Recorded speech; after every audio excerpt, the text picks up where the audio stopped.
The crack of a whip sliced through the air like summer lightning, bringing silence to the dusty main street of Prosperity, Colorado, in the spring of 1878. Grace Blackburn stumbled forward in her tattered wedding dress, her wrists bound with coarse rope that bit into her skin as she was dragged toward the wooden post in the town square. Her offense: refusing to marry Silas Montgomery, the wealthiest rancher in the territory, and a man 30 years her senior. "You'll learn respect, girl," Silas growled, his weathered face contorted with rage as he handed the whip to his foreman. 5 lashes ought to teach her what becomes of women who break their promises. The gathering crowd murmured uncomfortably, but none stepped forward. Grace had been promised to Silas by her uncle after her parents' death left her penniless, but she'd fled the church before saying her vows. Now, caught and brought back, she was to be made an example of. The foreman raised the whip, his face impassive beneath his hat. Grace closed her eyes, tears streaming down her dirt-streaked face as she braced for the first strike. The crack came, but the expected pain didn't follow. A collective gasp rippled through the crowd. "She's already taken," came a low, steady voice. Grace's eyes flew open. Between her and the whip stood a tall figure, blood seeping through his shirt where the lash had struck his shoulder instead of her back. His hand was wrapped around the whip's end, preventing a second strike. Heath Collins stood with his boots planted firmly in the dust, his blue eyes cold as winter as they locked onto Silas Montgomery's stunned face. His broad shoulders tensed beneath his faded denim shirt, and though he was outnumbered, something in his stance made the foreman step back. "Who the hell are you to interfere?" Silas demanded, his face reddening beneath his expensive hat. "The man who's claiming what's his," Heath replied, his voice carrying across the now silent street. "Miss Blackburn and I have an understanding. You've been misled if you think she's available for your taking." Grace stared at the stranger in disbelief. She had never seen this man before in her life, yet here he stood, blood soaking his shirt, claiming her as his own to spare her from the whip. "That true, girl?" Silas demanded, turning his fury on Grace. Before she could respond, Heath cut in. "She doesn't answer to you anymore, Montgomery." He drew a folded paper from his vest pocket. "I have the deed to the Blackburn property. Bought it fair and square last month. Everything that comes with it, including any arrangements for the former owner's niece, is null and void." It was a lie. It had to be. But it was delivered with such conviction that even Grace almost believed it. "Show me that paper," demanded Silas, stepping forward. Heath handed it over casually, as if he had nothing to hide. Grace watched in amazement as Silas scrutinized the document, his face growing increasingly red. "This is a legitimate deed transfer," Silas finally admitted, crumpling the paper in his fist. "But it says nothing about any claim to the girl." "The girl has a name," Heath said evenly, stepping toward Grace. With gentle hands, he untied the ropes binding her wrists. "And Miss Blackburn doesn't need to be included in any paperwork to make her own choices." Grace rubbed her raw wrists, staring at her rescuer in wonder. Who was this man? Why was he helping her? "You'll regret this," Silas snarled, but he was backing away. Even with his men around him, something in Heath's steady gaze made him reconsider immediate retaliation. "Both of you." Heath didn't respond, simply placed his hat back on his head and turned to Grace. "Let's go home, Miss Blackburn," he said loudly enough for everyone to hear. Then, in a whisper meant only for her, "Play along if you want to live." Grace didn't hesitate. Whatever this stranger's motives, they had to be better than the fate that awaited her with Silas Montgomery. She slipped her hand into the crook of Heath's offered arm, her heart pounding against her ribs as they walked away from the post where she'd nearly been whipped. The crowd parted silently, watching as Heath led her to a chestnut mare tethered nearby. With strong hands, he helped her mount, then swung up behind her. She could feel the warmth of him at her back, solid and reassuring despite being a complete stranger. "Hold tight," he murmured. And then they were galloping out of Prosperity, the dust of the road billowing behind them as Grace left behind everything she'd ever known for better or worse. They rode hard for nearly an hour, following a trail that wound away from town and into the foothills. Grace's wedding dress, a simple affair that had been her mother's, was torn and filthy, but it was the least of her concerns. When Heath finally slowed the horse to a walk in a sheltered grove beside a stream, Grace was trembling with exhaustion and fear. "We should be safe here for a spell," Heath said, dismounting smoothly despite his injured shoulder. He reached up to help her down, his hands respectful on her waist. "They won't follow immediately. Montgomery's too proud to chase after us right away.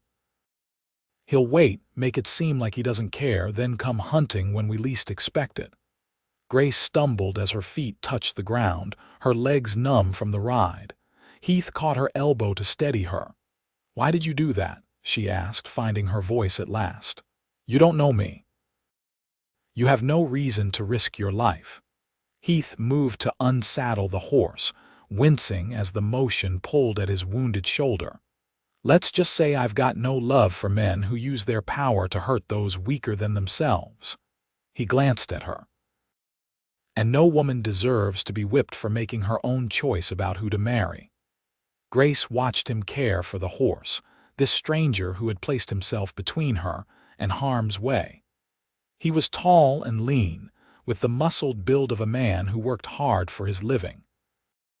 His face was tanned from the sun, with lines at the corners of his eyes that spoke of both laughter and hardship.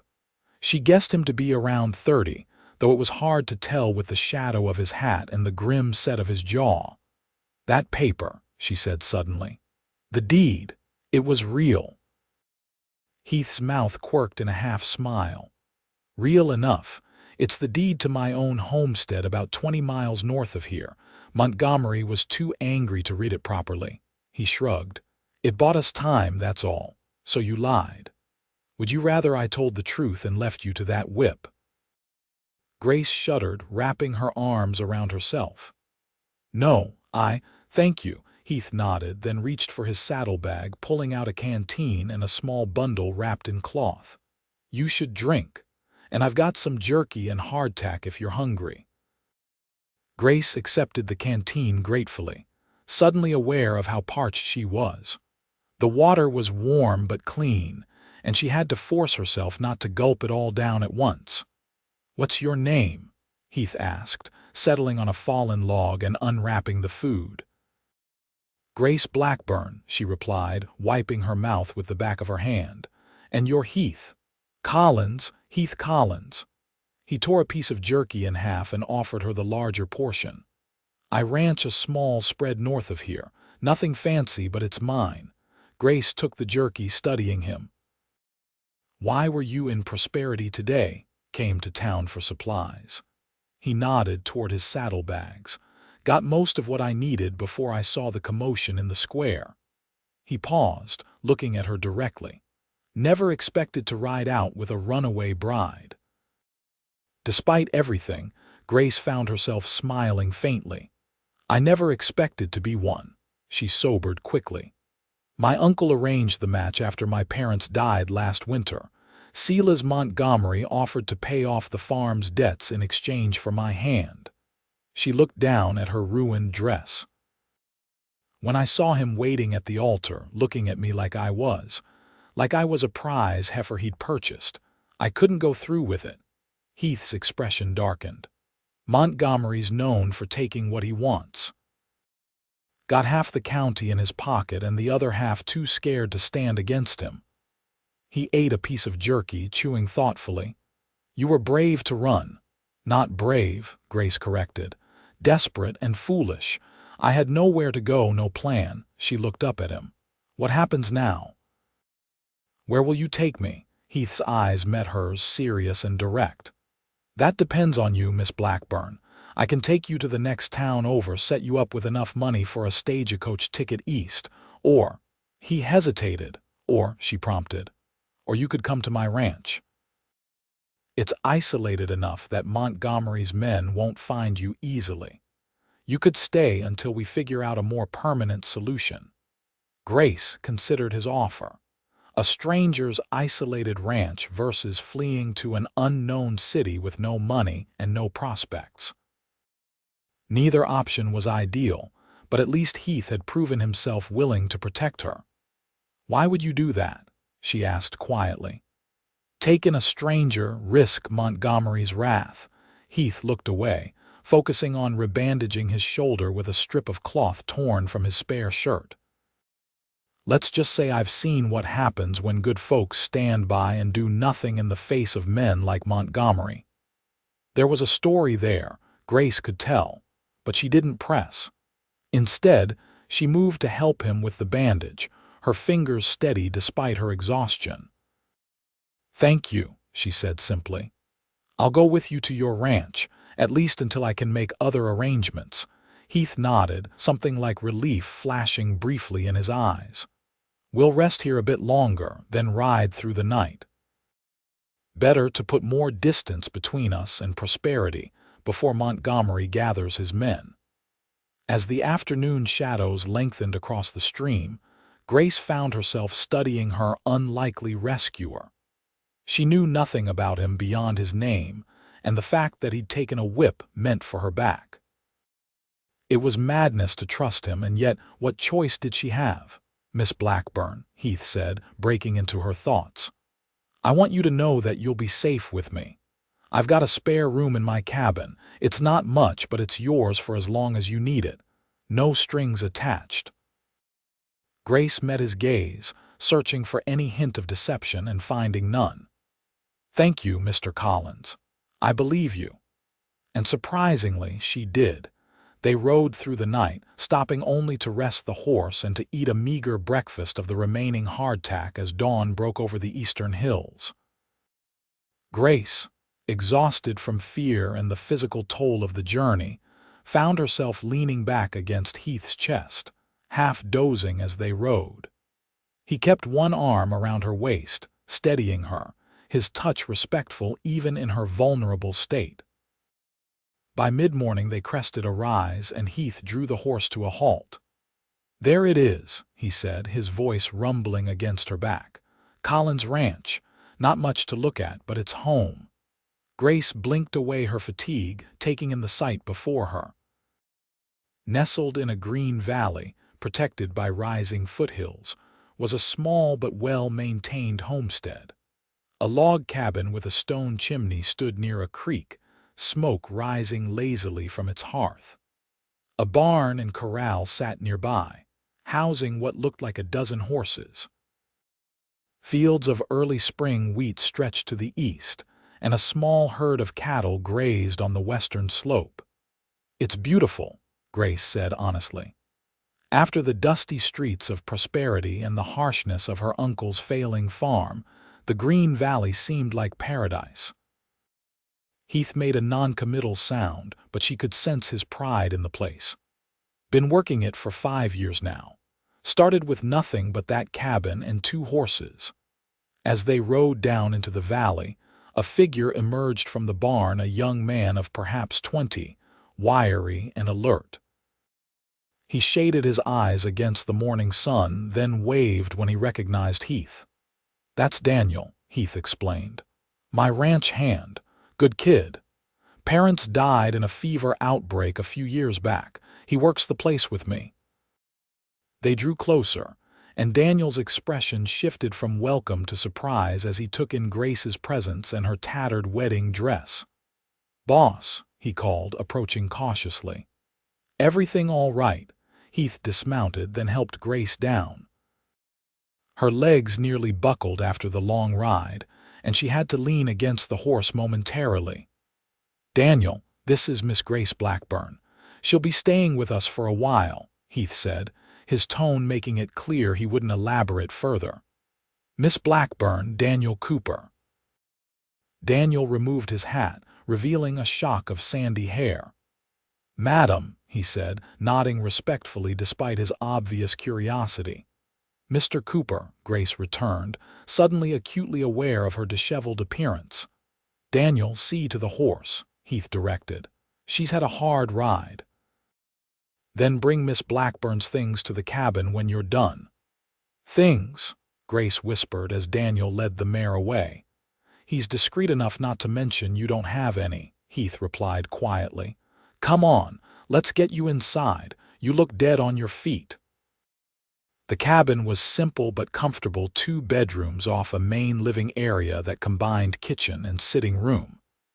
A stone fireplace dominated one wall, and windows let in ample light. Everything was neat and masculine, with practical furniture and few adornments save for a bookshelf surprisingly well stocked with volumes. "It's not fancy," Heath said, watching her take it in. "But it's solid, keeps out the cold in winter and stays cool enough in summer."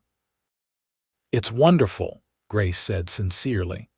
After her uncle's cramped, dirty house and the prospect of Montgomery's ostentatious mansion, the cabin's honest simplicity was refreshing. Heath showed her to the smaller of the 2 bedrooms. "This was going to be for my mother," he explained.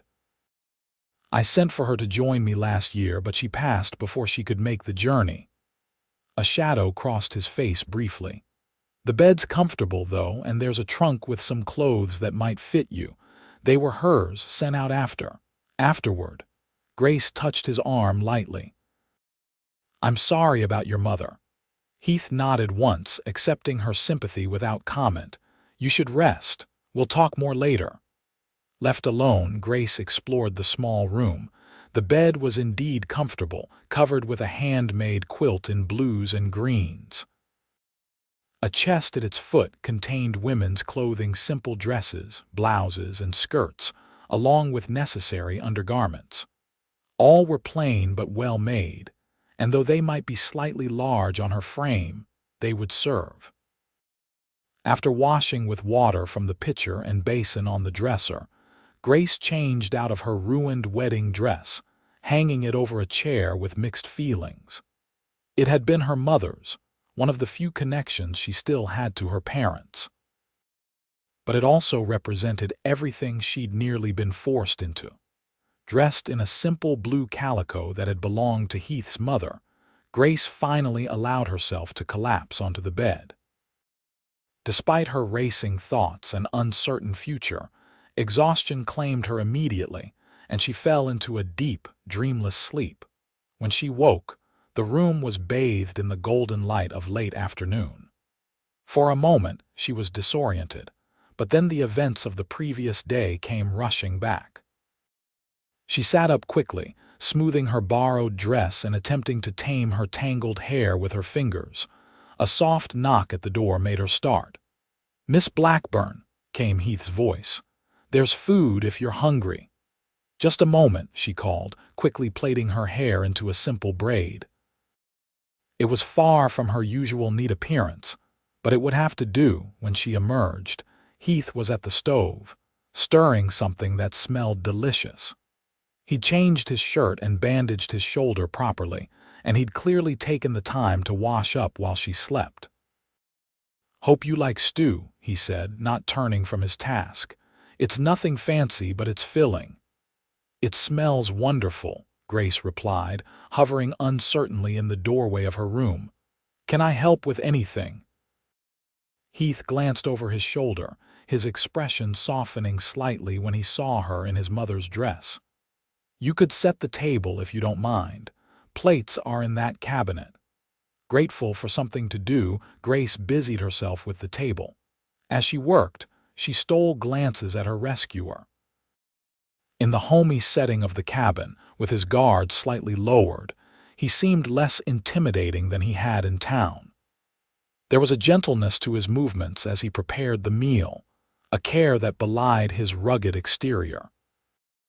Daniel joined them for dinner, and though he clearly burned with curiosity about Grace's presence, he respected Heath's unspoken command for discretion. Instead, he talked about the day's work on the ranch, a new foal born healthy, the progress of the early crops, a broken fence mended. After the meal, Daniel excused himself to check on the animals one last time before turning in for the night. He lived in a small room attached to the barn, Heath explained, giving them privacy in the cabin. Once they were alone, Heath poured 2 cups of coffee and sat across from Grace at the table. "We need to talk about what happens next," he said without preamble. Grace wrapped her hands around the warm cup, drawing comfort from its heat. "Yes, I suppose we do."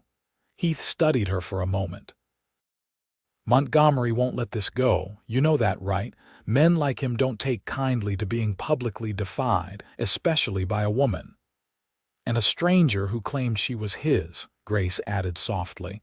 A hint of a smile touched Heath's lips. "That too. What will he do?" Heath's expression grew serious. "Best case, he sends men looking for you, tries to bring you back to complete the marriage. Worst case." He didn't finish the thought. "He'll want revenge," Grace said, completing it for him. "On both of us," Heath nodded. "I've made an enemy of one of the most powerful men in the territory, and while my land is remote, it's not impossible to find." "I'm sorry," Grace whispered. "I've brought this trouble to your door." "You didn't ask for my help," Heath reminded her. "I offered it freely." "Why?"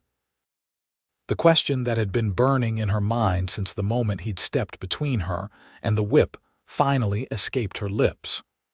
"Why would you do that for someone you don't even know?" Heath was silent for a long moment, staring into his coffee as if the answer might be found there. When he finally spoke, his voice was low and controlled, but Grace could hear the tension beneath it. 3 years ago, I was working a cattle drive up from Texas. We stopped in a small town for supplies. While we were there, the local landowner took a dislike to one of our crew, a young Mexican vaquero named Miguel. Good kid, maybe 19. Best hand with horses I've ever seen. Heath's knuckles whitened around his cup. The landowner accused Miguel of looking at his daughter inappropriately. It wasn't true. The girl had approached Miguel, curious about his riding skills, but her father didn't care about the truth. Grace watched the play of emotions across Heath's face as he continued. They dragged Miguel into the town square. The sheriff, who was in the landowner's pocket, held a shotgun on the rest of us to keep us from interfering. They beat that boy within an inch of his life, then strung him up from an oak tree. Heath's eyes, when they met Grace's, were haunted. I stood there and watched a good man die because I was afraid of a shotgun. I told myself there was nothing I could do, that it wasn't my fight. His voice hardened. I've regretted that cowardice every day since. So when I saw you at that whipping post, I decided I wasn't going to stand by and watch again. No matter the cost. Grace reached across the table and placed her hand on his. "That wasn't cowardice, Mr. Collins. You were outnumbered and outgunned." "There's always a choice," Heath replied, though he didn't pull his hand away from hers. "I made the wrong one then. I'm trying to make a better one now." They sat in silence for a moment, connected by that simple touch and the weight of his confession. "So what do we do?" Grace finally asked. "I can't stay here forever, putting you and Daniel at risk," Heath considered. "Montgomery has connections throughout the territory. Even if you left, he might track you down, and traveling alone would be dangerous for you." "What about the story you told in town?" Grace suggested. "That I was already promised to you." Heath's eyebrows rose slightly. "What about it?" Grace took a deep breath, gathering her courage. "What if we made it true? Not real, of course," she hastened to add, feeling heat rise to her cheeks. "But what if we let people believe we were engaged or even married? Montgomery couldn't claim me then, not without challenging your rights as my husband." "You're suggesting we pretend to be married?" Heath asked, his expression unreadable. "Just until Montgomery loses interest or until I can find somewhere safe to go," Grace clarified. "It would give us both protection, me from him and you from being accused of." of impropriety for having an unmarried woman living here. Heath leaned back in his chair, considering her proposal. It might work, he admitted, but it would mean you'd be tied to this place to me for months at least, maybe longer. Are you prepared for that? Grace looked around the cabin, thinking of the alternative running alone, hunted with no resources and no protection. I think I could be content here for a time, she said honestly, if you're willing to continue sheltering me. Heath studied her face for a long moment. You don't know me, Miss Blackburn. I could be worse than Montgomery for all you know. You took a whip meant for me, Grace reminded him. You've given me food, shelter, and clothing without asking anything in return. I'm a fair judge of character, Mr. Collins, and everything you've done tells me you're a good man. Something softened in Heath's eyes at her words. Very well, he said at last. For your safety and for appearance's sake, we'll let it be known that Grace Blackburn is spoken for by Heath Collins. But, he added, his tone serious, this remains a pretense only. You'll have your room, your privacy, and my respect. When the time comes that you wish to leave, you'll be free to go with my blessing and whatever assistance I can provide. Thank you, Grace said, relief washing over her. It was an unconventional arrangement, to be sure, but given her circumstances, it seemed the best of limited options. I promise I won't be a burden. I can cook and clean and garden. I'll earn my keep. Heath's mouth quirked in that almost smile she was beginning to recognize. I don't doubt it, Miss Blackburn. Now it's been a long day and tomorrow will bring its own challenges. You should get some rest. As Grace returned to her room, she couldn't help but reflect on how completely her life had changed in just 24 hours. Yesterday morning, she'd been preparing to marry a man she feared and despised. Tonight, she was entering into a false marriage with a stranger who had risked his life to save hers. Yet somehow, as she slipped beneath the quilt in the small bedroom of Heath Collins' cabin, she felt safer than she had in months. The next few days fell into a surprisingly comfortable rhythm. Grace took over the cooking and household tasks, grateful to have purposeful work to keep her mind occupied. Heath and Daniel tended to the ranch from dawn till dusk, coming in for meals that were considerably more varied and flavorful than they'd been accustomed to. Miss Blackburn, if the cooking keeps being this good, Heath might have to make this arrangement permanent.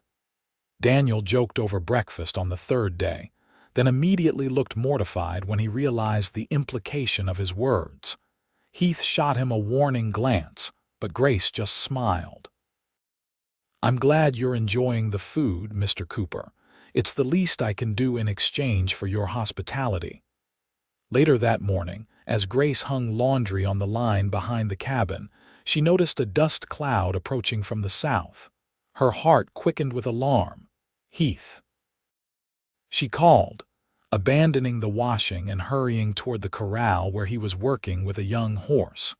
He looked up at her call, then followed her gaze to the approaching riders. His expression hardened as he secured the horse and moved to intercept her. Get inside, he said quietly, his hand going to the revolver at his hip.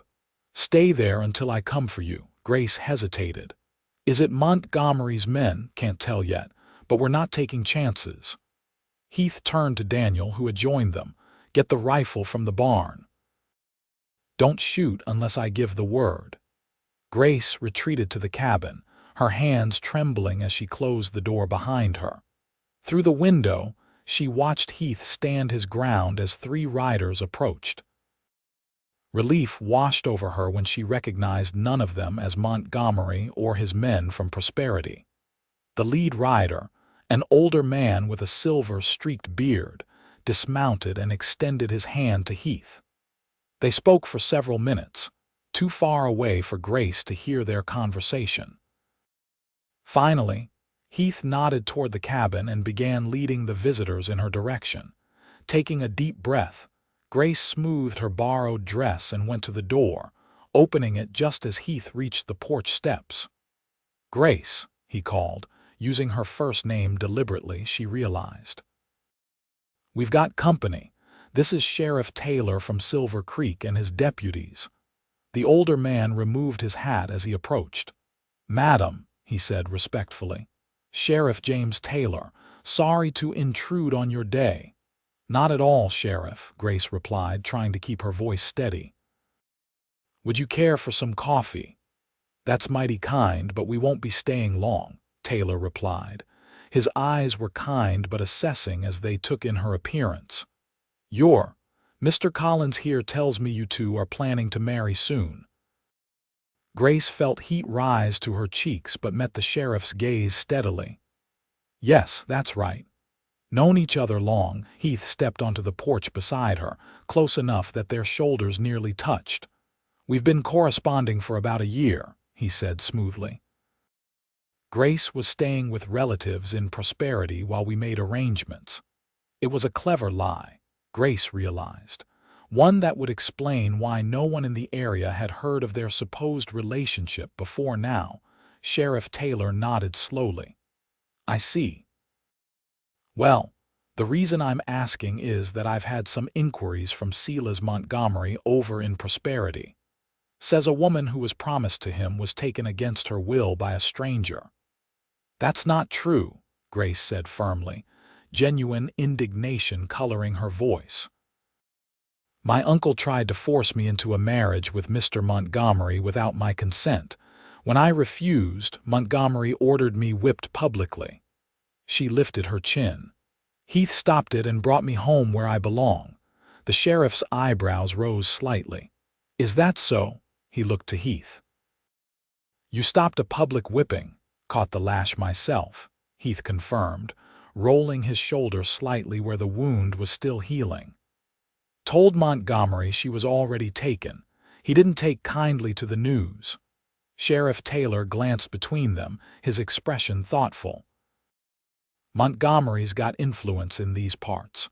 Not so much in Silver Creek, we're too far from his holdings, but enough that his complaints can't be ignored entirely." "We understand, Sheriff," Heath said, "but Grace is here of her own free will. We're planning to marry as soon as the circuit preacher comes through next month. You're welcome to verify our story with Daniel, who works the ranch with me." Taylor nodded toward where Daniel stood nearby, rifle now conspicuously absent.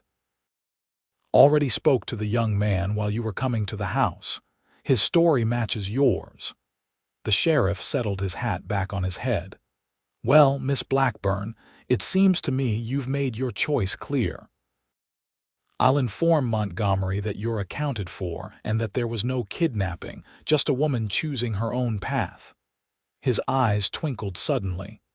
"Though I might leave out the part about the whipping. No need to rile him further." "Thank you, Sheriff," Grace said sincerely. After the lawman departed, Heath remained on the porch beside her, watching until the dust cloud of their departure faded into the distance. "That went better than I expected," he finally said. "You think Montgomery will accept the sheriff's report?" Grace asked. Heath shook his head. "Not likely, but it buys us time and it means the law isn't actively looking for you." He glanced down at her. "Sorry about the marriage story. It seemed the simplest explanation." "It was quick thinking," Grace assured him, "and not far from what we'd already agreed to pretend." Heath nodded, his expression thoughtful.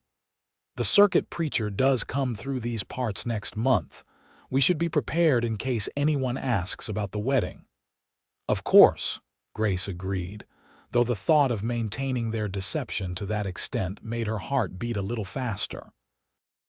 As the days passed, Grace found herself settling into life at the Collins ranch with surprising ease. The work was hard but satisfying, and the company, though limited, was pleasant. Daniel, once he overcame his initial shyness, proved to be intelligent and quick-witted. And Heath, for all his quiet reserve, was unfailingly kind and respectful. In the evenings after dinner, they often sat by the fire. Sometimes Daniel would join them, telling stories of his childhood in Kansas, or of the characters he'd met on the frontier. Other times, it was just Grace and Heath, reading in companionable silence from his collection of books. Grace learned that Heath had been educated back east before coming west after the war.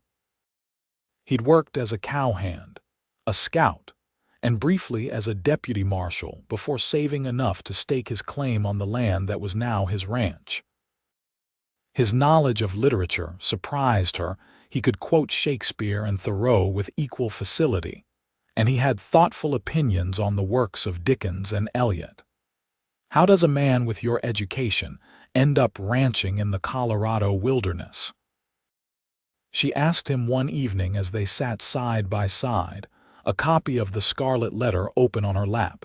Heath gazed into the fire, considering her question.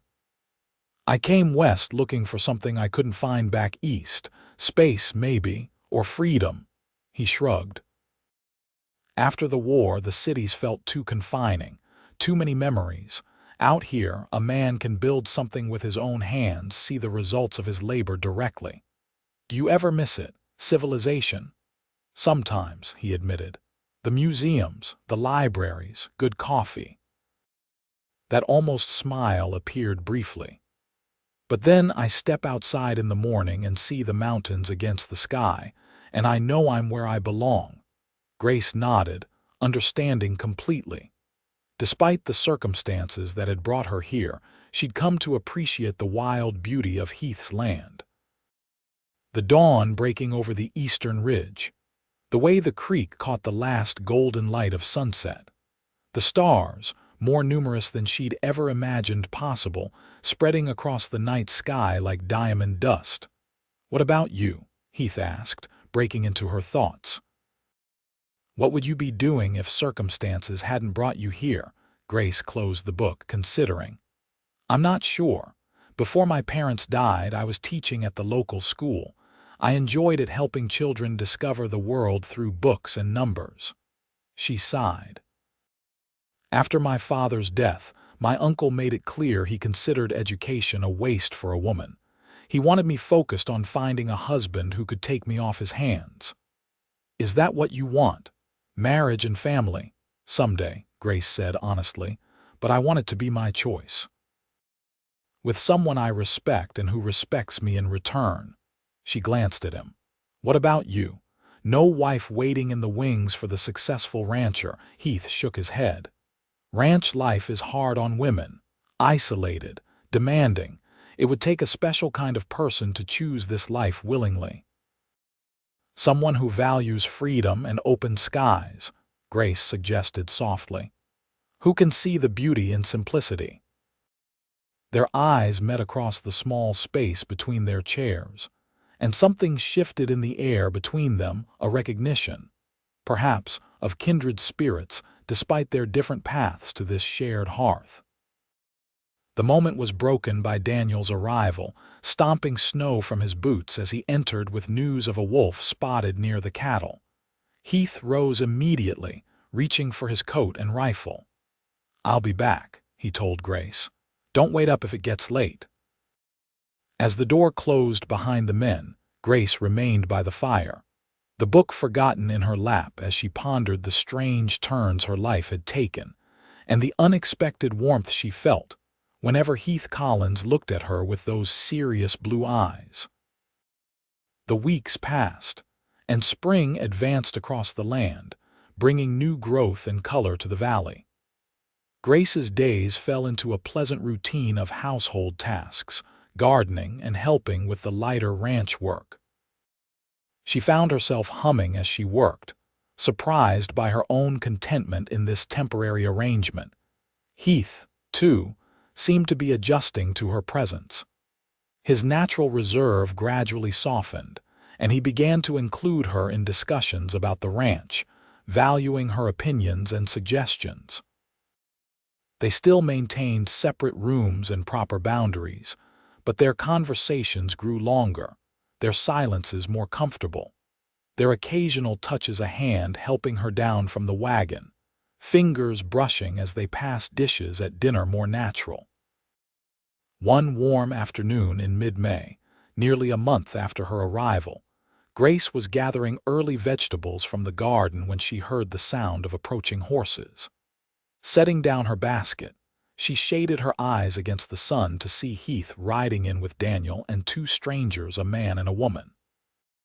Her first instinct was caution. Any visitors could potentially be connected to Montgomery, but Heath's relaxed posture suggested these were friends, not threats. "Grace," he called as they drew closer. "Come meet our neighbors." She smoothed her apron and moved to greet the visitors as they dismounted. The woman was perhaps 40, with a kind face framed by graying hair, while the man was tall and broad-shouldered, with a weathered face that broke into a wide smile as Heath introduced them. "Thomas and Margaret Walker," Heath said. "They ranch about 10 miles east of here. Thomas, Margaret, this is Grace Blackburn." "The future Mrs. Collins," Margaret said warmly, taking Grace's hands in hers. "Heath's told us about you in town. It's so wonderful to finally meet you. We've been hoping this stubborn man would find someone to share this beautiful place with." Grace felt herself blushing but managed a smile. "It's lovely to meet you too, Mrs. Walker." "Margaret, please. We're going to be neighbors after all." Thomas clapped Heath on the shoulder. "When's the wedding? Soon, I hope. This man needs a civilizing influence." Heath caught Grace's eye, a silent message passing between them. "We're waiting for the circuit preacher," he replied easily. "Should be through these parts in the next couple of weeks." "Wonderful," Margaret exclaimed. "You must let us help with the preparations. A wedding should be a celebration, even out here in the wilderness." Before Grace could respond, Heath smoothly changed the subject. "Thomas brought news from town, Grace. The railroad's finally committed to putting a spur line through Silver Creek. Should be complete by next spring." "That's wonderful news," Grace said, grateful for the diversion. "It will make shipping cattle much easier, won't it?" As the conversation turned to business matters, Grace excused herself to prepare refreshments.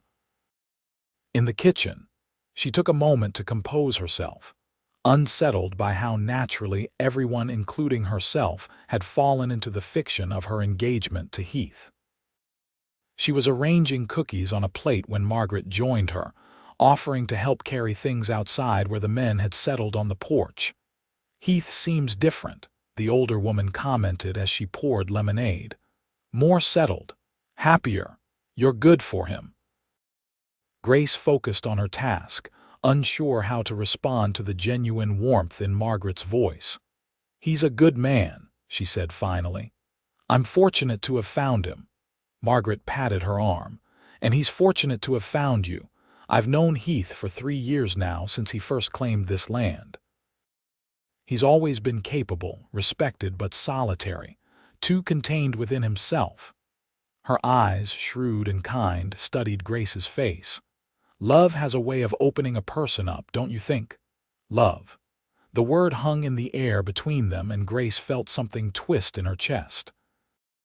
This arrangement with Heath wasn't love, it was convenience, protection, a mutually beneficial deception. Wasn't it?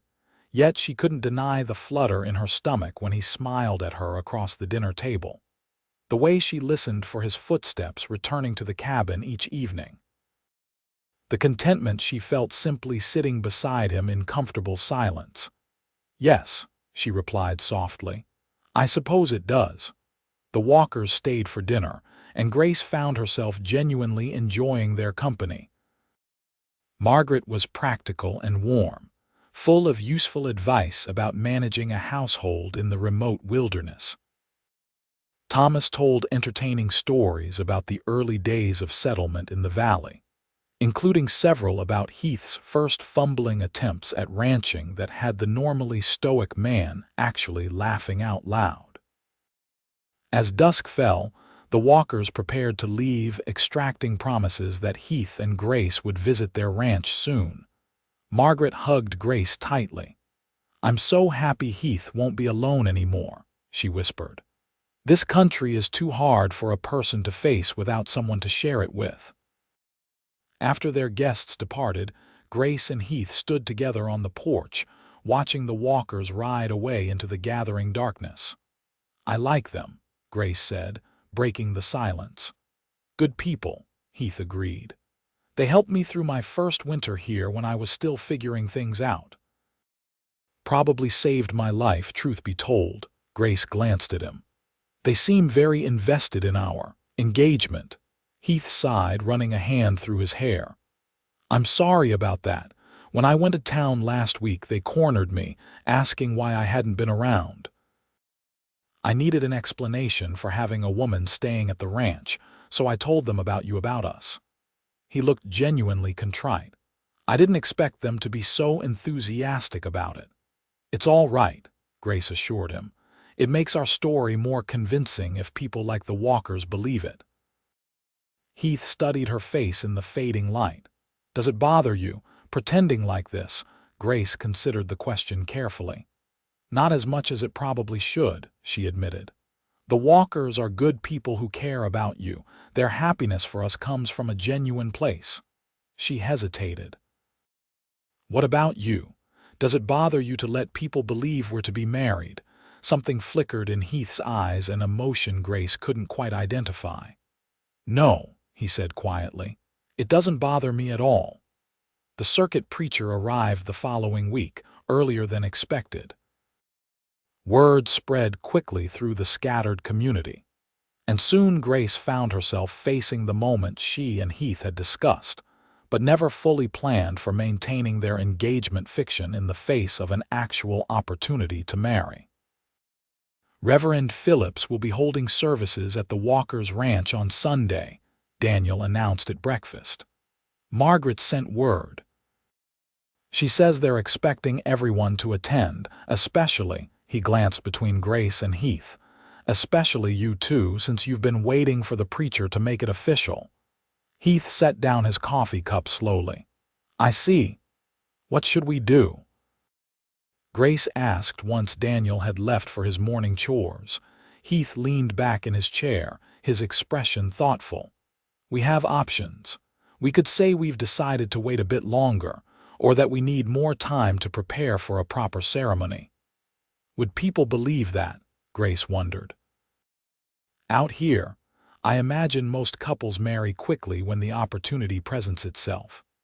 "True enough," Heath acknowledged. "The other option is to attend the service but avoid any discussion of our own plans. Let people draw their own conclusions." Grace nodded, relieved that he hadn't suggested actually going through with a real ceremony for appearance's sake. Despite her growing feelings for Heath, she was careful to keep to herself. The idea of a marriage built on a foundation of deception troubled her. "That seems wisest," she agreed. "Attend, be respectful, but make no commitments." Sunday arrived bright and clear. Grace wore her best dress, one of Heath's mother's that she'd altered to fit her smaller frame, and even Heath dressed with extra care, wearing a clean white shirt and his least worn pair of trousers. The Walkers' Ranch was larger than Heath's, with a proper farmhouse instead of a cabin, and several outbuildings arranged around a central yard. When they arrived, Grace was surprised to see nearly 30 people gathered, ranchers, farmers, and townsfolk from the surrounding area, all dressed in their Sunday best and mingling sociably. Margaret rushed to greet them, embracing Grace warmly. "You look lovely, dear. Come, let me introduce you to everyone. Most of us don't get together like this more than a few times a year." Grace found herself being led from group to group, presented as Heath Collins' fiancée to what seemed like everyone within 50 miles. She smiled and nodded, answering questions about her background as truthfully as possible, while avoiding specifics that might contradict their established story. Heath remained close by, his hand occasionally resting lightly at the small of her back in a gesture that felt both protective and possessive. She found herself leaning into his solid presence, drawing strength from his quiet confidence. Reverend Phillips was a small, energetic man with kind eyes and a booming voice that belied his stature. The service, held in the Walker's barn cleared for the occasion, was simple but moving. Grace sat beside Heath on a rough-hewn bench, acutely aware of his warmth next to her as the preacher spoke of faith, community, and the sacred bonds of family. After the service, while people gathered for a communal meal, the Reverend made his way to where Heath and Grace stood slightly apart from the crowd. "Mr. Collins," he greeted Heath warmly. "Good to see you again, and this must be the young lady I've been hearing about." He extended his hand to Grace. "Reverend Elijah Phillips, my dear, a pleasure to meet you." "Grace Blackburn," she replied, taking his offered hand. "The service was lovely, Reverend." "Thank you, my dear. Now Margaret Walker tells me you two are waiting on my arrival to solemnize your union." He beamed at them. "I'll be in the area for 3 more days, plenty of time to perform a wedding ceremony for you both." Grace felt Heath tense beside her. "That's very kind, Reverend," he said carefully, "but we haven't made all the necessary preparations yet." "Nonsense!" boomed a voice behind them. Thomas Walker approached, slapping Heath on the back. "What preparations do you need out here? You've got the bride, the groom, the preacher, and plenty of witnesses. What more could you want?" Other nearby conversations quieted as people turned to listen. "Indeed," added Margaret, joining her husband. "And I've already baked a cake. Special occasion like this doesn't happen often in these parts." Grace felt the eyes of the entire gathering upon them, expectant and encouraging. She glanced at Heath, seeing the conflict in his expression. To refuse now would seem strange, possibly raising questions they couldn't easily answer. Heath's eyes met hers, a silent question in their depths. Grace felt her heart pounding against her ribs as she realized they'd reached a crossroads neither had anticipated. She gave an almost imperceptible nod, hoping he understood her meaning. "It's all right. We'll find a way through this." Heath's hand found hers, his fingers warm and steady as they interlaced with her own. "Reverend," he said, his voice carrying clearly in the sudden hush. "If Miss Blackburn is willing, we would be honored to have you perform our ceremony today." A cheer went up from the assembled neighbors. Grace felt lightheaded, the reality of what they were agreeing to washing over her in dizzying waves. This was no longer pretense. They were committing to an actual marriage, even if both understood it wasn't intended to be real or permanent. The next hour passed in a blur of activity. The women whisked Grace away to the farmhouse, fussing over her appearance, adding flowers to her hair, and pressing a borrowed lace shawl into her hands, for something borrowed. Heath was similarly surrounded by the men, receiving good-natured advice and congratulatory slaps on the back. When Grace re-emerged into the sunlight, the barn had been transformed. The benches were arranged in rows facing the far wall, where Reverend Phillips stood waiting. Wildflowers decorated the simple space, and someone was playing a fiddle softly in the corner. Heath stood beside the preacher, his back straight, his expression impossible to read from a distance. But as Grace moved toward him, walking slowly between the rows of smiling neighbors, something in his eyes changed, softened as if he were seeing her for the first time. The ceremony itself was brief but meaningful. They exchanged simple vows, promising to honor and cherish each other, for as long as you both shall live, words that carried a weight neither had anticipated when this charade began. When Heath slipped a ring onto her finger, a simple gold band that had belonged to his mother, Margaret whispered to the women nearby. Grace felt tears threatening. "By the authority vested in me," Reverend Phillips pronounced finally, "I now declare you husband and wife. Mr. Collins, you may kiss your bride." Heath's eyes met hers, uncertain for the first time since she'd known him. Gently, he cupped her face with one hand, his calloused thumb brushing her cheek. Then he leaned forward and pressed his lips to hers in a kiss that was brief but undeniably tender. The gathered community erupted in cheers and applause. As they turned to face their neighbors now as husband and wife in truth if not in intent, Grace felt Heath's arms slip protectively around her waist. "I'm sorry," he whispered for her ears alone as they accepted congratulations. "This wasn't what we planned." "No," Grace agreed, smiling for their audience while her mind raced with the implications of what they'd just done. "But perhaps it's for the best. No one will question our story now." The celebration continued well into the evening. There was food and music, dancing and laughter. Grace found herself passed from partner to partner as the men claimed their traditional dances with the bride, but her eyes kept returning to Heath, who watched her with an intensity that made her heart flutter. When it was finally time to leave, they were sent off with cheers and knowing smiles. Daniel, who had been uncharacteristically quiet throughout the day, rode ahead of them to give you newlyweds some privacy, leaving Grace and Heath to follow at a more leisurely pace in the wagon. They traveled in silence for a time, the only sounds the creaking of the wagon wheels and the distant call of night birds. The stars emerged overhead, countless and brilliant against the velvet blackness of the sky. "Heath," Grace finally said, her voice barely audible above the rhythm of the horses' hooves. "What have we done?" He didn't answer immediately, his eyes fixed on the road ahead. "We did what was necessary," he said at last, "to maintain our story, to protect you." "We're legally married," Grace pointed out. "That goes beyond maintaining a story."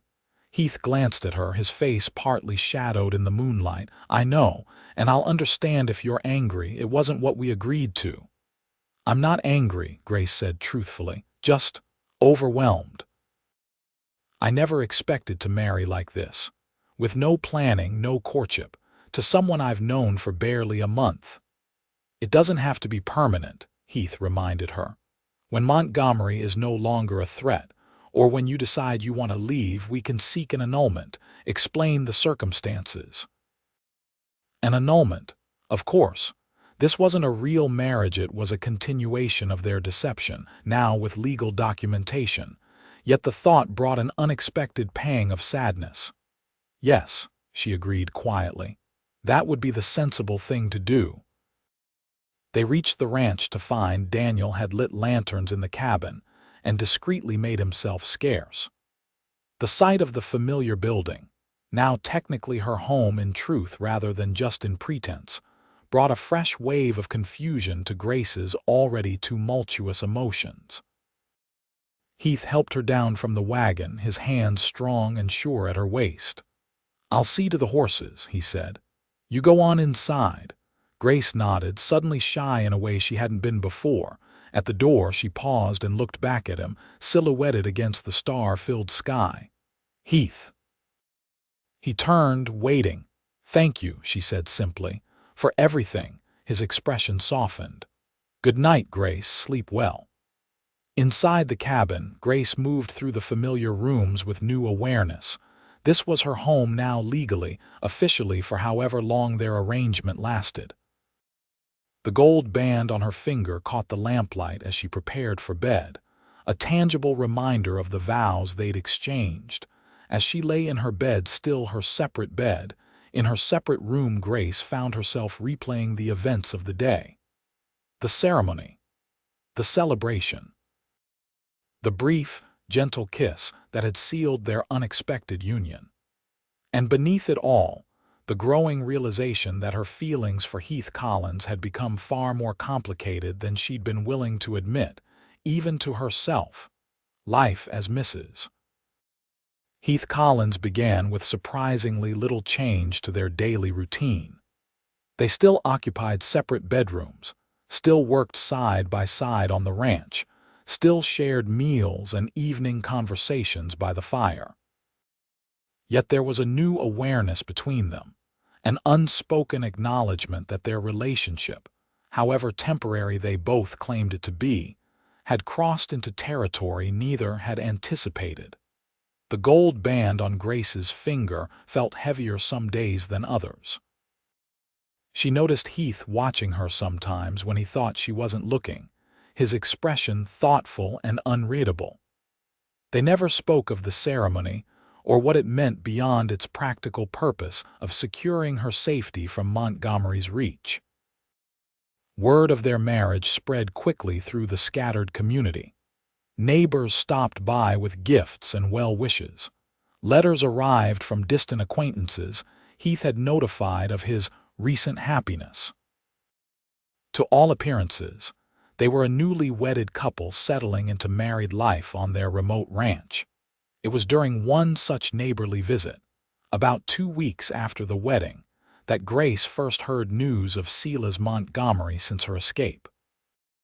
"Terrible business," said Frank Miller, a cattle buyer passing through on his way to Denver. "Montgomery's been on a tear ever since his bride-to-be ran off, fired half his hands, threatened the sheriff, even burned down the saloon in Prosperity when the owner sided with the girl." Grace felt the blood drain from her face. Heath, noticing her distress, smoothly steered the conversation elsewhere, but the damage was done. That night, after their visitor had gone, Grace paced the main room of the cabin, her earlier peace shattered. "This is my fault," she said, wringing her hands. "People are suffering because of me." "No," Heath said firmly, taking her by the shoulders to still her nervous movement. "They're suffering because Silas Montgomery is a vindictive, power-hungry tyrant who can't stand losing." "That's not on you, Grace." She looked up at him, drawing strength from his steady presence. "He won't stop, will he? Not until he finds me." Heath's hands tightened slightly on her shoulders. "He won't find you, and even if he did, you're my wife now. He has no claim on you. Wife." The word hung between them, heavy with implications neither was ready to address. "Thank you," Grace said softly, impulsively reaching up to touch his cheek. "For everything you've done for me." Heath's expression changed, something flickering in his eyes as he looked down at her. For a breathless moment, Grace thought he might really kiss her, not the brief, ceremonial contact they'd shared at the wedding. Instead, he stepped back, releasing her shoulders.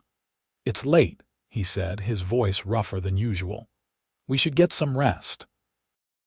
That night, lying awake in her bed, Grace confronted the truth she'd been avoiding for weeks.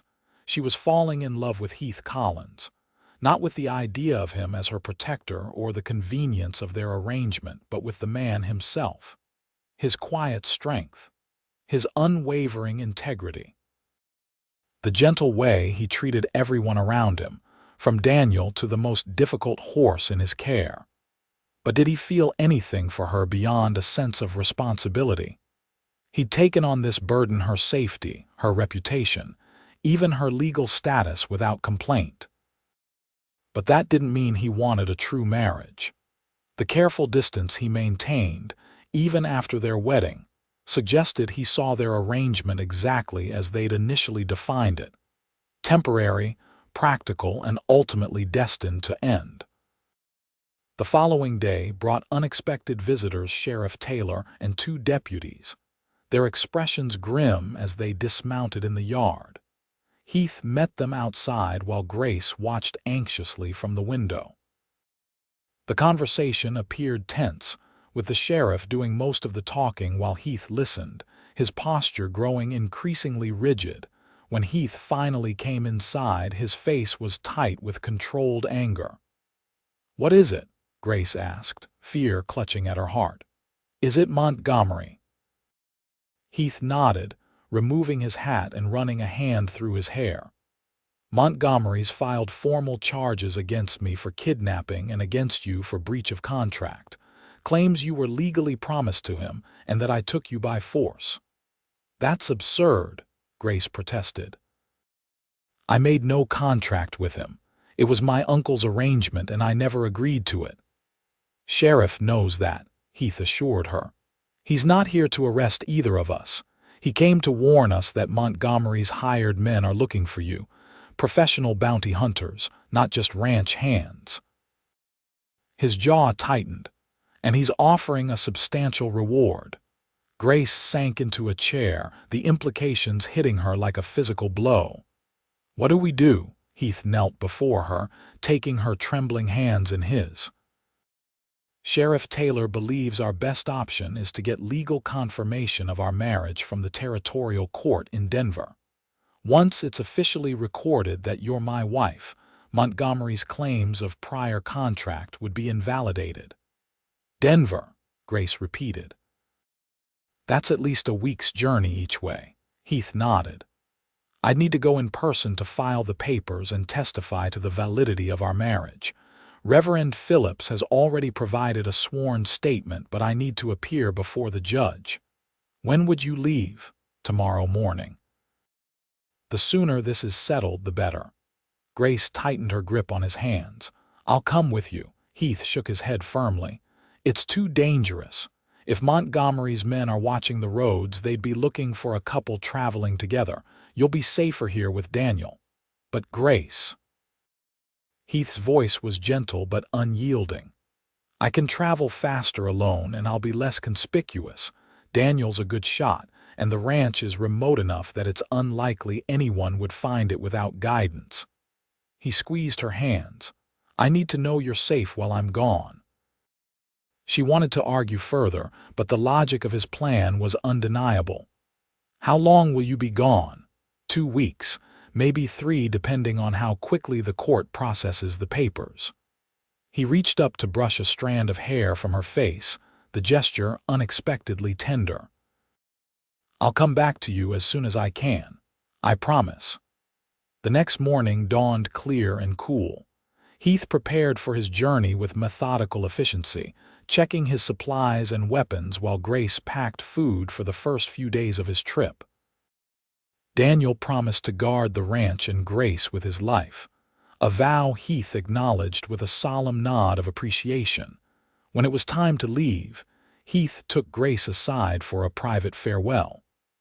They stood in the doorway of the cabin, the early morning light casting long shadows across the yard.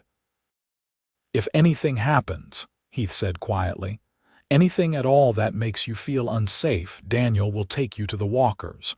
Thomas will know what to do. Grace nodded, fighting back tears. It was foolish to be so emotional about a temporary separation, yet the thought of Heath riding away filled her with dread. Be careful, she whispered. Montgomery's men won't hesitate to hurt you if they realize who you are. I'll be careful, he promised. Then, surprising her, he reached into his pocket and pulled out a small, worn book. I want you to have this while I'm gone. Grace accepted it, turning it over in her hands. Tennyson's poems. It was my mother's, Heath explained. Her favorite, I thought. It might keep you company in the evenings. The gesture touched her deeply. Heath rarely spoke of his mother, and she knew how much he valued the few mementos he had of her. Thank you, she said softly. I'll treasure it. Heath studied her face for a long moment, as if committing it to memory. Then, in a movement so swift she barely had time to register it, he leaned down and kissed her, not the ceremonial brush of lips they'd shared at their wedding, but a real kiss, deep and yearning and over far too quickly. When he pulled away, his eyes were dark with emotions Grace couldn't fully decipher. Wait for me, he said, his voice rough. I will, she promised, her heart pounding against her ribs. Then he was gone, mounting his horse with fluid grace and riding away without looking back. Grace watched until he disappeared over the ridge, the memory of his kiss burning on her lips like a promise or a question left unanswered. The days of Heath's absence stretched endlessly. Grace threw herself into ranch work, helping Daniel with tasks she'd previously left to the men and finding unexpected satisfaction in the physical labor. The gardens flourished under her care, and she took special pride in the new bed of medicinal herbs she'd started near the kitchen door.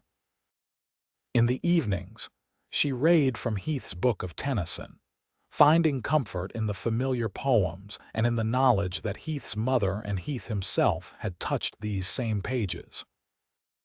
She found herself lingering over certain passages, especially those from In Memoriam that spoke of love and separation, marking them with sprigs of dried lavender to share with Heath upon his return. Daniel proved to be a respectful companion, maintaining a careful distance while ensuring she was never truly alone. They settled into a comfortable routine, taking meals together and occasionally playing checkers in the evening, though he always retired early to his room in the barn, leaving Grace alone with her thoughts in the quiet cabin. It was during the second week of Heath's absence that trouble found them. Grace was hanging laundry behind the cabin when she heard the distant sound of approaching horses, too many for it to be Heath returning or a casual visitor.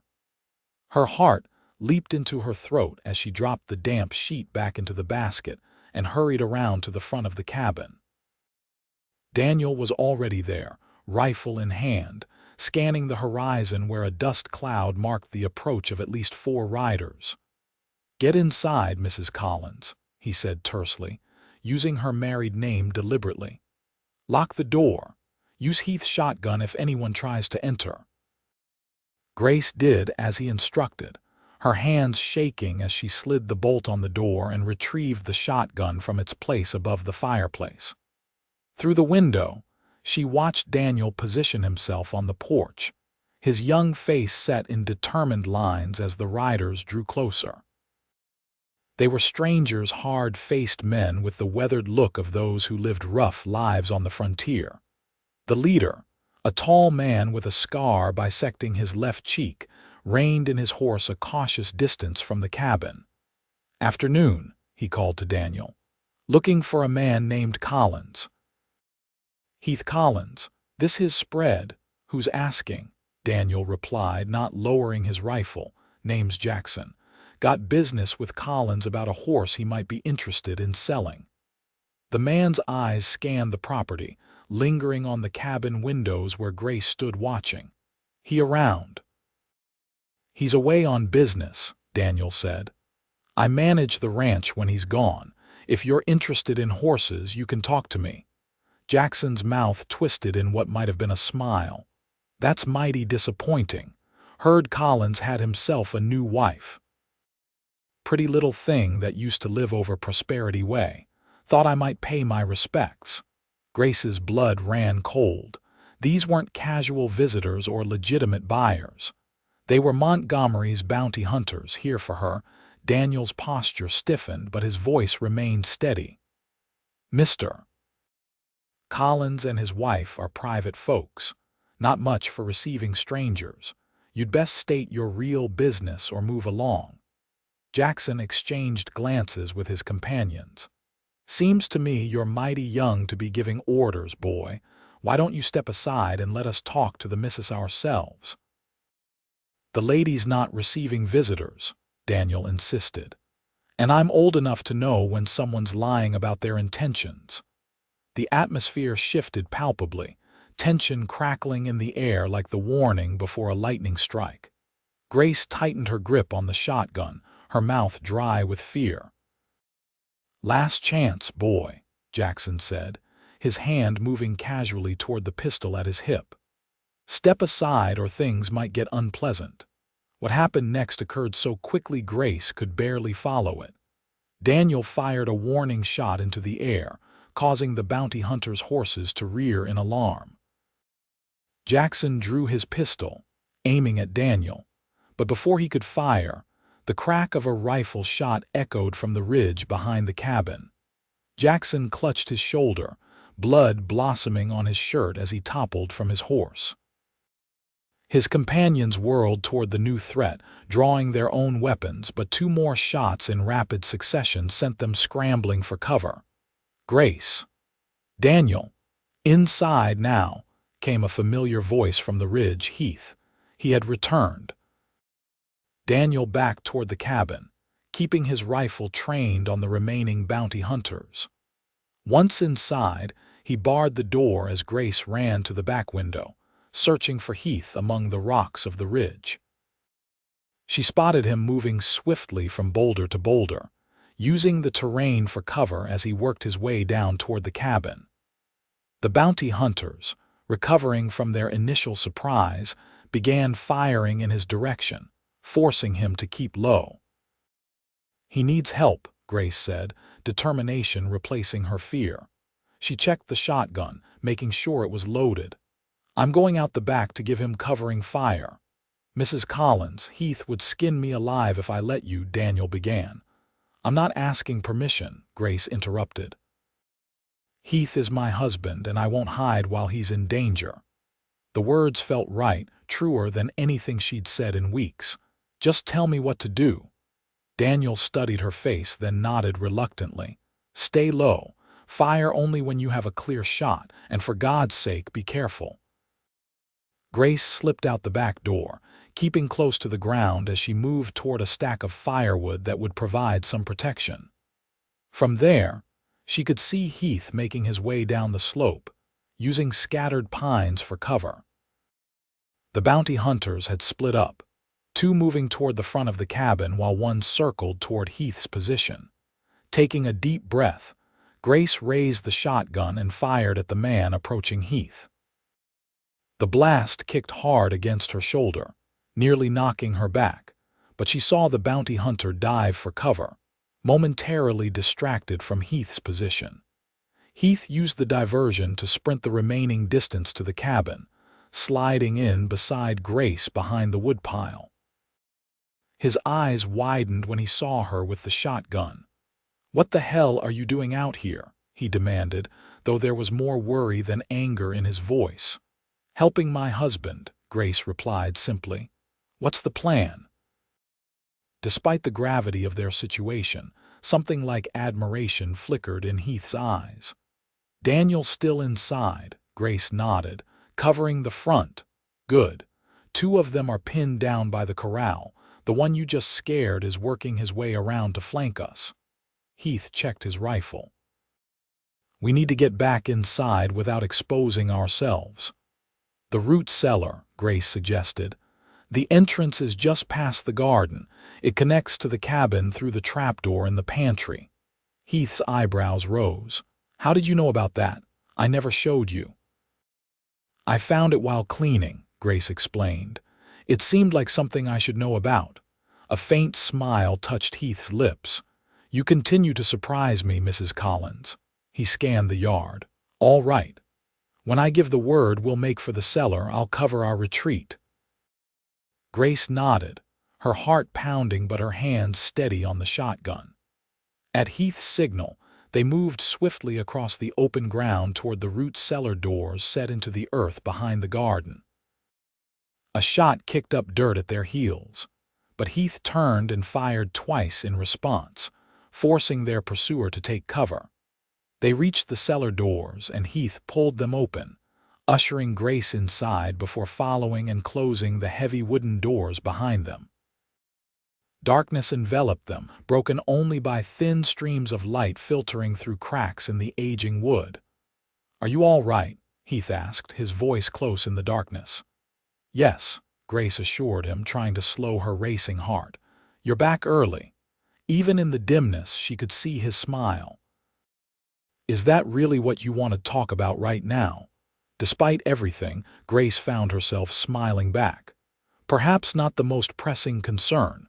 Heath's hand found hers in the darkness, squeezing gently. "Let's get inside and help Daniel. We can catch up once these bounty hunters are dealt with." They made their way through the musty cellar to the ladder leading up to the trapdoor. Heath went first, pushing it open cautiously and calling out to Daniel to prevent any misunderstandings. Once they were all safely inside, they barricaded the doors and took positions at different windows, watching as the bounty hunters regrouped near the corral. "They'll think twice before rushing us again," Heath said grimly. "I recognized their leader, Jeb Jackson. He's notorious for hunting down fugitives, regardless of whether they're actually guilty of anything." Montgomery must be offering a substantial reward, Daniel commented. Heath nodded. $5,000, according to what I heard in Denver. A fortune out here. Grace felt sick at the thought. All because I refused to marry him. Heath moved to her side, his expression fierce. This isn't about marriage anymore, Grace. It's about control. Men like Montgomery can't stand to lose. His voice softened. But he has lost. The territorial court recognized our marriage. It's official and binding. He has no legal claim on you whatsoever. Grace looked up at him, hope blossoming in her chest. Truly, it's settled, truly, Heath confirmed. As far as the law is concerned, you are irrevocably Mrs. Heath Collins. Something flickered in his eyes. For as long as you choose to be, of course. Before Grace could respond, Jackson's voice called out from the yard. Collins, we know you're in there. Come out and talk like a reasonable man. Heath moved to the window, staying carefully to one side. You've got a funny way of starting a conversation, Jackson. Shooting at a man's home doesn't generally lead to reasonable discussion. Just doing the job I was paid for, Jackson called back. $5,000 to bring the girl back to Montgomery. Doesn't have to get any messier than it already has. The girl is my lawfully wedded wife, Heath replied, his voice carrying clearly across the yard. Recognized by the territorial court as of yesterday. Whatever arrangement Montgomery thinks he had is null and void. A long silence followed this announcement. Grace could almost imagine the bounty hunters conferring, weighing the risk of continuing against the possibility that their potential payday had just evaporated. How do we know you're telling the truth? Jackson finally called. I've got the papers right here, Heath answered. Court sealed and official, but you're not coming in to see them and I'm not coming out, so we're at an impasse, gentlemen. More silence than the sound of movement, horses being mounted, men conferring in low voices. This isn't over, Collins. Jackson shouted. Montgomery's not a man who gives up easily. Neither am I, Heath replied steadily. But I've got the law on my side. Do you? The only answer was the receding sound of hoofbeats as the bounty hunters departed, apparently deciding that a confrontation against three armed defenders with potentially questionable legal standing wasn't worth the risk. The three occupants of the cabin maintained their vigilance for another hour, making sure the retreat wasn't a ruse. When they were finally convinced the danger had passed, Daniel volunteered to keep watch from the barn loft, giving Heath and Grace some privacy for their reunion. Once they were alone, Grace turned to Heath, really looking at him for the first time since his unexpected return. He was trail-worn and dusty, with several days' growth of beard shadowing his jaw, but his eyes were clear and bright as they met hers. You came back early, she said softly. Heath nodded, setting aside his rifle and moving closer to her. I had a feeling something wasn't right, call it instinct. I pushed hard on the return journey, barely stopping to rest. His hand reached out to touch her cheek gently. I'm glad I did. So am I, Grace whispered. Her eyes searched his face. You said the court recognized our marriage. Yes. Heath reached into his coat, withdrawing a folded document bearing an official seal. It's all legal and binding. Montgomery has no claim on you. Grace took the paper, opening it carefully. There it was in black and white, their names, the date of their marriage, the official acknowledgement of their union by the territorial government. So I am truly your wife, she said, her voice barely audible. Heath's expression grew serious. On paper, yes. But Grace, this doesn't change our understanding. When you feel safe, when you're ready to move on with your life, we can still seek an annulment. Grace looked up from the document, studying the face of the man who had risked everything to protect her, a stranger who had become her friend, her protector, and now her legal husband. The man she had realized during his absence that she loved. And if I don't want an annulment?" She asked quietly. Heath went very still, his eyes never leaving hers. "What are you saying?" Grace set the paper aside and took a step closer to him. "I'm saying that these past weeks have shown me what kind of man you are, Heath Collins. Honorable, kind, brave." She took a deep breath. "I'm saying that somewhere between that moment when you caught a whip meant for me and now, I've fallen in love with you." The silence that followed her declaration seemed to stretch endlessly. Heath's expression was unreadable, and for a terrible moment, Grace feared she had misunderstood everything, that he truly saw their marriage as nothing more than a temporary arrangement of convenience. Then his hands were cradling her face, and his eyes, those serious blue eyes that had first met hers across a dusty town square, were filled with an emotion she hadn't dared hope to see. "Grace," he said, his voice rough with feeling. "When I rode away from here 2 weeks ago, leaving you behind was the hardest thing I've ever done. Not because I was worried about your safety, though God knows I was, but because the thought of being apart from you felt like having a piece of myself torn away." His thumbs stroked her cheeks gently. "I've been falling in love with you since the moment you got on that horse with me, trusting a complete stranger because your instincts told you it was right." Joy blossomed in Grace's chest, bright and overwhelming. "So where does that leave us, Mr. Collins?" Heath's mouth quirked in that almost smile she had come to cherish. "Well, Mrs. Collins, it seems to me we've done everything backward. We married before we courted, lived together before we knew each other, and fell in love somewhere in the middle of it all." His expression grew tender. "But if you're willing, I'd like to do the rest of it properly. Build a real marriage, a real life together." In answer, Grace rose on her tiptoes and pressed her lips to his in a kiss that held all the promise of the future they would build together, a future neither could have imagined on that fateful day when a stranger caught a whip and declared a frightened bride already taken. Epilogue: The summer sun hung low over the Collins ranch, bathing the valley in golden light as neighbors and friends gathered to celebrate the first anniversary of Heath and Grace's marriage. Tables set beneath the cottonwood trees groaned with food, children darted between adults playing games of tag, and music from Thomas Walker's fiddle filled the air with joyful tunes. Grace stood on the porch of the cabin, no longer a simple structure, but now expanded with a new wing and proper glass windows, watching the festivities with contentment warming her heart. So much had changed in a year, yet the core of what mattered had only strengthened and grown. She felt Heath's presence before his arms slipped around her waist from behind, his chin resting lightly on her head. "Happy anniversary, Mrs. Collins," he murmured, pressing a kiss to her temple. Grace leaned back against his solid warmth. "Happy anniversary, Mr. Collins."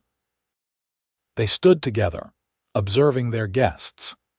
Daniel, now 21 and officially Heath's partner in the ranch, was deep in conversation with the schoolteacher from Silver Creek, his obvious infatuation making Grace smile. The Walkers were distributing slices of cake. Margaret had insisted on baking an anniversary confection even more elaborate than the one from their wedding. "Any regrets?" Heath asked softly, his breath warm against her ear. Grace turned in his arms to face him, reaching up to trace the beloved lines of his face with gentle fingers.